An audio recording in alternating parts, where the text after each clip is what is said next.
ओम श्री परमात्मने नमः। समर्थ रामदास स्वामी रचित मनोबोध श्लोकों की श्रृंखला की यह 64वीं कड़ी। मूल मराठी श्लोक।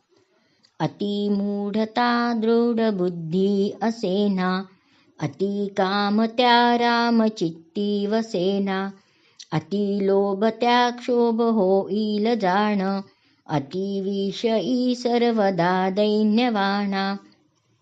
अति मूर्खता तो दृढ़ बुद्धि नहीं, अति काम वासना तो राम नहीं, अति लोभी दुख पाता सदा, अति विषयी दीन नहीं रहता सदा।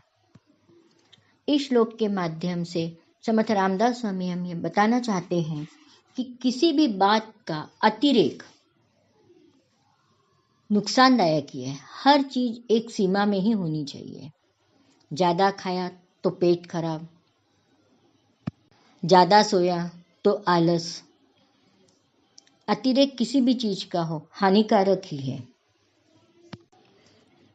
अति धन का लोभ अनेक कुकर्मों को आमंत्रण देता है। यही अगर समझ में नहीं आए तो इससे बड़ा दुर्भाग्य क्या हो सकता है।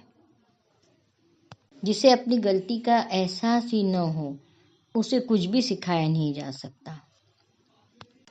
सुखी होने के लिए धन भी चाहिए, बंगला भी चाहिए, गहने भी चाहिए। ऐसी लिस्ट तो बहुत लंबी होती जाती है, परंतु सुख कहाँ मिलता है। सच्चा सुख किस चीज में है? आत्मिक आनंद में है। यही अगर समझ में न आए तो कोई फायदा नहीं।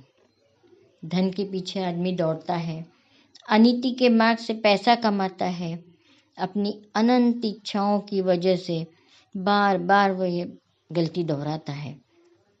और अनीति से जब पैसा कमाया जाता है तो फिर पकड़े न जाए, इस चिंता के कारण शरीर स्वास्थ्य पर परिणाम होता है। डॉक्टर के चक्कर लगाने पड़ते, पैसा बर्बाद होता है। यह कहानी तो सभी को मालूम है कि एक आदमी को बताया गया, भगवान ने कहा उसको कि सूर्योदय से सूर्यास्त तक तो जितना दौड़ लगाएगा उतनी जमीन तेरी। और वह ज्यादा से ज्यादा जमीन पाने की लालच में दौड़ता गया, सूर्योदय से सूर्यास्त तक दौड़ता गया। और जब सूर्यास्त हो रहा था, अति श्रम के कारण उसकी मृत्यु हो गई। आज चीन और पाकिस्तान का भारत की भूमि के प्रति अति लोभ ही तो सतत अशांति का कारण बन रहा है। सीमाओं पर हमेशा युद्धजन्य परिस्थिति लागू रहती है। माता पिता का अपने बच्चे के प्रति अति मोह भी बच्चे की प्रगति में बाधक बनता है। अपने बेटे को तकलीफ न हो, उसे सब सुविधाएं मिले, यह इच्छा रखना कोई गलत नहीं, परंतु यदि वह अपनी सहायता खुद न कर पाए, जो उन्हें चाहिए उसे चीज वो खुद प्राप्त करने के लिए कुछ प्रयत्न न करे, सीधे उसके मुंह में जैसे भोजन का ग्रास दिया जाए, तो क्या वह प्रगति कर पाएगा?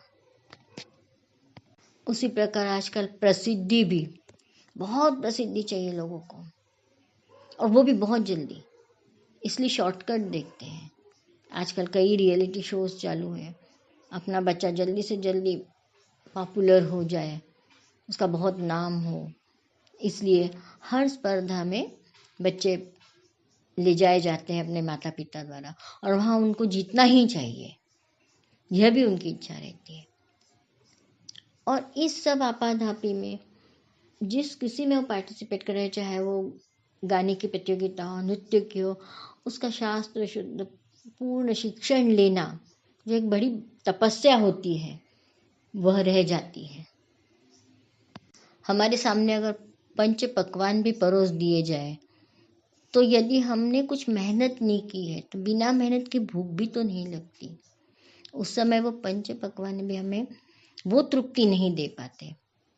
उसकी जगह अगर हमने कुछ मेहनत की है, कहीं चल के आए हैं, कुछ काम करके आए हैं और हमें भूख लगी है, तो एक रोटी भी हमें दी जाए तो वो स्वादिष्ट ही लगती है। इस संदर्भ में इस गीत के बोल सच में सटीक लगते हैं। थोड़ा है, थोड़े की जरूरत है, ये जिंदगी लेकिन खूबसूरत है।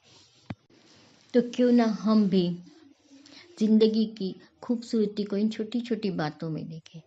सुबह की सुनहरी धूप में देखें, अपने हाथों से लगाए पौधे में लगे पहले फल, पहले फूल में देखें। जय जय रघुवीर समर्थ।